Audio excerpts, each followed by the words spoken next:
Jetzt lebt!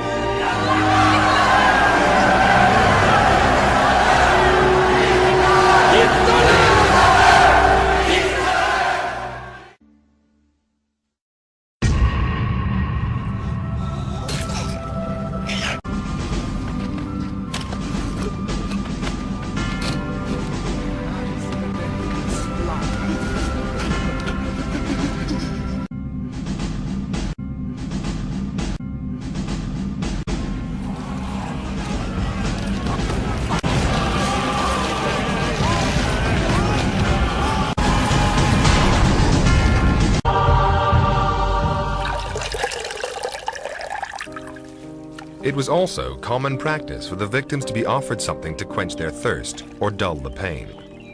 The Gospels say a soldier gave Jesus a sponge soaked in vinegar. Perhaps that's why he was able to stay alive for 6 hours. But Jesus was not immune to human emotions. In his final hour, say the Gospels, he cried out to God. My God, why have you forsaken me? It seems that he's a little bit frustrated. Where the hell are you now, God, when I need you? I think he's simply in a dialogue with God as he always has been. God, where are you now?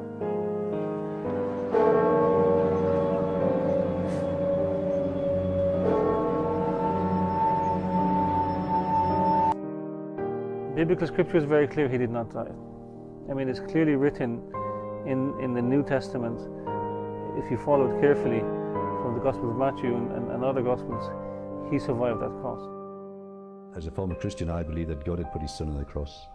And I used to think, what type of father would kill his son just for the sake of someone else's sins?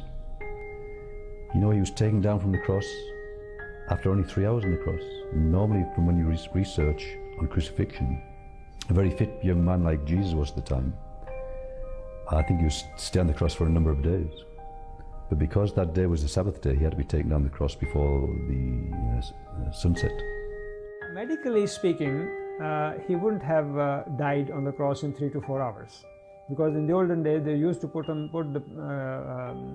these criminals on the cross for even few days, at least 24 to 48 hours.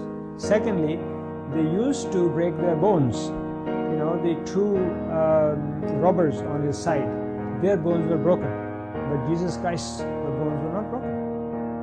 When the soldier, pierced his side with his spear, out gushed the water, the blood, which normally you don't get off a dead body. Then the Jewish authorities asked Pilate to allow them to break the legs of the men who had been crucified and to take the bodies down from the crosses.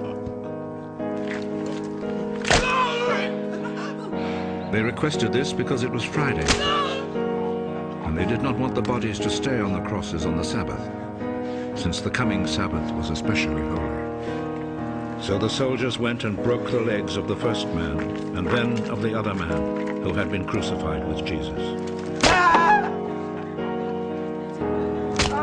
But when they came to Jesus, they saw that he was already dead, so they did not break his legs. One of the soldiers, however, plunged his spear into Jesus' side.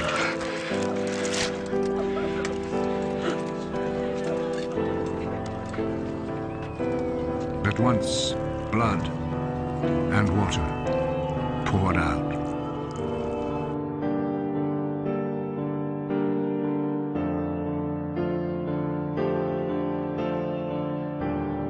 It is medically proven that if a person is dead, his blood clots and it doesn't remain liquid or fluid. So if he was dead, the blood... Jewish law states that a body must be buried within 24 hours of death. But not on the Sabbath, which runs from Friday sunset to Saturday sunset. The earliest record is the Gospel of Mark. What Mark says, and it's also repeated by Luke and by John, is quite interesting. That Joseph took the body down, and then it says because of the emergency situation that the holiday, that the Passover is so near, hours away on that Friday afternoon, that he put the body in a tomb near the place of the crucifixion. He was taken down, his legs weren't broken like his other two people who were crucified with him, and he was taken into a cave. He was administered to by a doctor, Nicodemus. He was a physician who anointed his wounds, the whip marks on his back and the crucifixion wounds, and the wounds on his head from the thorns.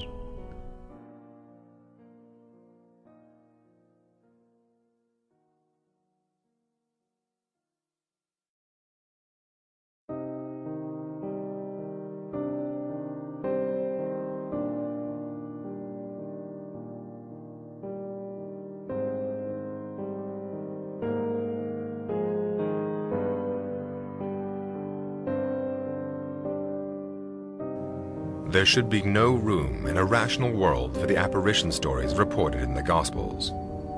Yet science cannot explain them away convincingly. For the time being, they must remain a matter of faith. But the Gospels do offer some other evidence.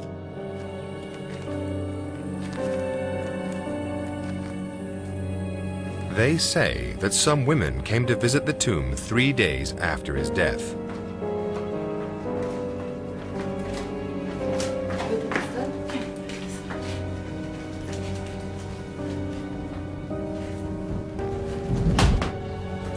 They found the tomb empty and fled terrified.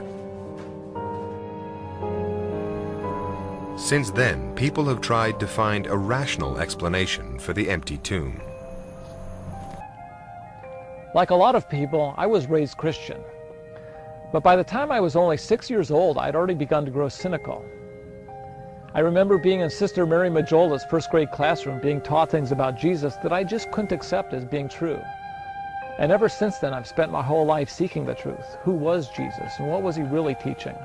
But what is most shocking of all is that Jesus survived the crucifixion and moved back to India, where he lived until the age of 115 and is buried at the Rosabal Shrine in Srinagar, Kashmir.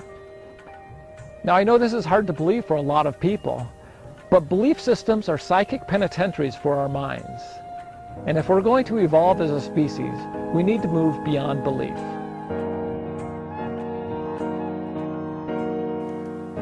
This is the Rosabal Shrine in Srinagar, Kashmir, the final resting place of Yus Asaf, otherwise known as Isa, Yeshua, Yesu, and Jesus.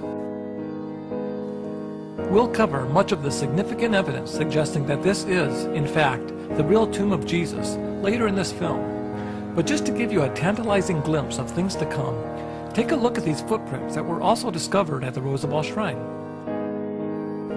In these footprints, you can clearly see for yourself that they have markings on them the exact same places that nails would have gone had they been pierced through someone who had been crucified. And they match identically the patterning on the Shroud of Turin, the wounds of someone who had a nail driven through their feet, left foot over right.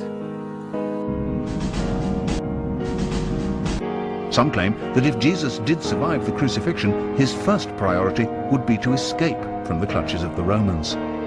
Jesus, I think, would have to leave the territory. And we have to ask the question, where would he go? And you just look at a map. Palestine is on the far eastern border of the Roman Empire. If you go west, you're going right into the heart of Roman territory, where we have our 15 legions stationed around the world. If you go east, you're crossing over into Parthia, and you're going towards Persia eventually, and India and Afghanistan, that direction. And there's another reason why Jesus might have been tempted to go east. But rather he had survived the crucifixion and completed his divine mission of preaching to the lost tribes of the house of Israel. The people here in Kashmir call their tribe Ben-e-Israel and claim to be descendants of the lost tribes.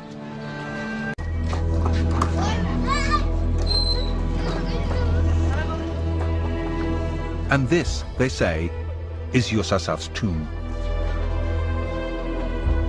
The first building erected around this site was built in 112 AD. In fact, it's now a shared gravesite, In the 15th century, the Islamic holy man Syed Nazir ud-Din was also buried here.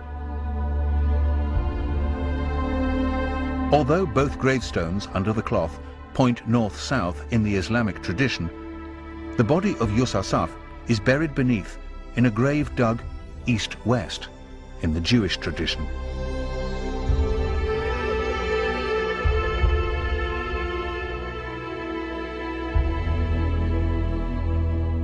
Next to the sarcophagus are 2 carved footprints.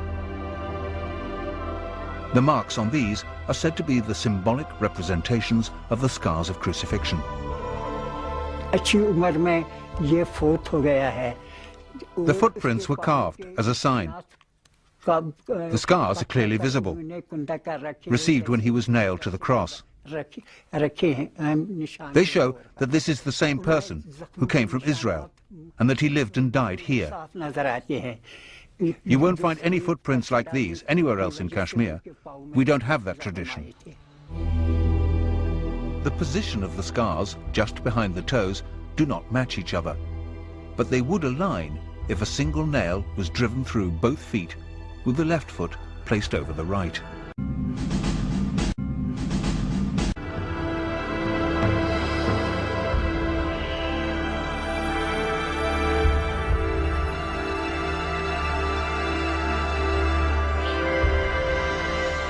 There are many who believe this tomb to be the tomb of Jesus.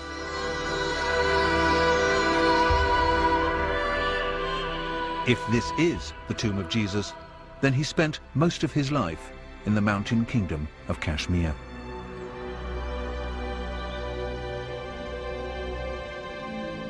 He did not die on the cross. There was no resurrection.